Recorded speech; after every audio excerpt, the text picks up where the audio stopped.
दुर्जन का साथ नानी की कहानी। एक जंगल में एक चंदन का पेड़ था। एक तरफ बाकी सब पेड़ थे जो समूह में झुंड में थे, वहीं यह चंदन का पेड़ था जो अकेला था।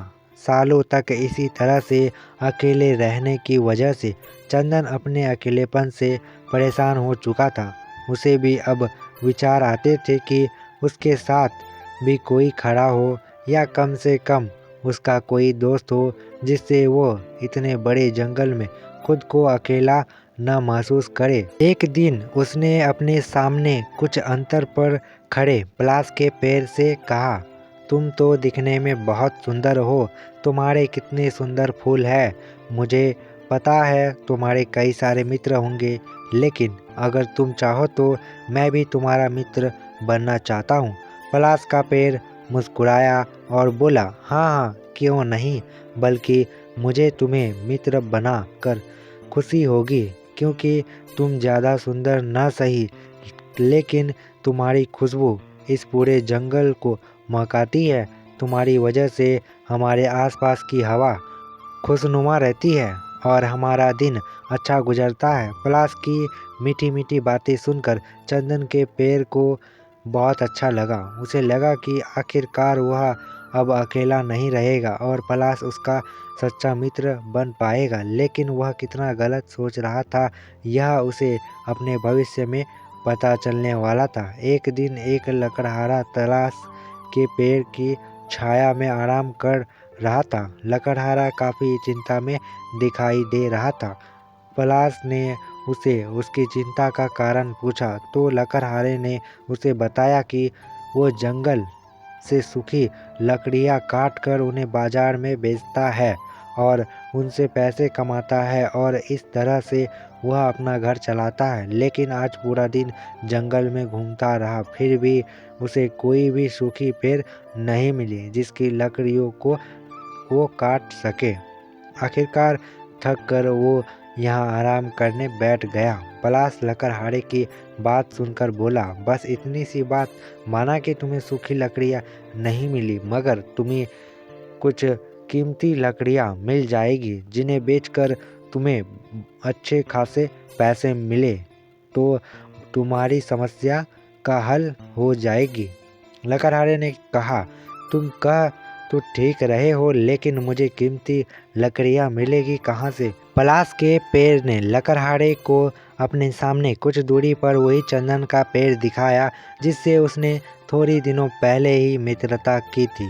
लकड़हारा तुरंत चंदन के पेड़ के पास गया और उससे थोड़ी लकड़ी का काट ली। चंदन के पेड़ पलाश की धोखेबाजी से काफ़ी दुखी हो गया। उसने सोचा कि उसने पलाश की ऊपरी सुंदरता देखकर उससे दोस्ती की, इससे अच्छा वह उसको भीतर से जानने के बाद दोस्ती करता तो अच्छा होता। उसने सोचा जरूर पलाश के पेड़ इस धोखेबाजी का जवाब देगा। लकड़हारे ने लकड़ियाँ तो काट ली थी, लेकिन वह कुछ सोच रहा था और चिंतित दिखाई दे रहा था। चंदन के पेड़ ने उससे पूछा, अब क्या हुआ? तुम्हें तो लकड़ियाँ मिल गई है, फिर क्यों चिंता में हो? लकड़हारा बोला, मुझे लकड़ियाँ तो मिल गई है, लेकिन जल्दबाजी में मैं घर से रस्सी लाना ही भूल गया हूँ। अब मैं यह लकड़ियाँ कैसे अपने घर तक ले जा पाऊँगा? चंदन को जल्द ही पलाश से बदला लेने का मौका मिल गया।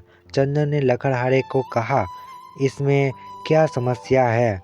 तुम वह जो सामने पलाश का पेड़ है उसकी जड़ें निकाल लो। वह जड़ें काफ़ी अच्छी रस्सी की तरह मजबूत होती है। उनका इस्तेमाल करके तुम लकड़ियाँ बांधकर अपने घर तक ले जा सकते हो। लकड़हारा चंदन के पेड़ के दिए सुझाव से खुश हो गया और तुरंत पलाश के पेड़ को जड़ से उखाड़कर उसकी जड़ों को रस्सी की तरह इस्तेमाल करके लकड़ियाँ को बांधकर अपने घर लौट गया। पलाश का पेड़ जड़ से उखड़कर जब अपनी आखिरी सांसें गिन रहा था, तब चंदन के पेड़ ने उससे धोखेबाजी का कारण पूछा तो उसने बताया कि वह चंदन की खुशबू से जलता था, क्योंकि उसके फूल की खुशबू चंदन की खुशबू की वजह से दब जाती थी और सभी चंदन की खुशबू की तारीफ करते थे बजाय उसके फूलों की खुशबू की। उस दिन से चंदन के पेड़ ने तय किया कि वह किसी को भी अच्छी तरह से जाने बगैर कभी दोस्ती नहीं करेगा। उसे ये भी समझ आया कि दुर्जन के साथ से अच्छा अकेला रहना ही होता है।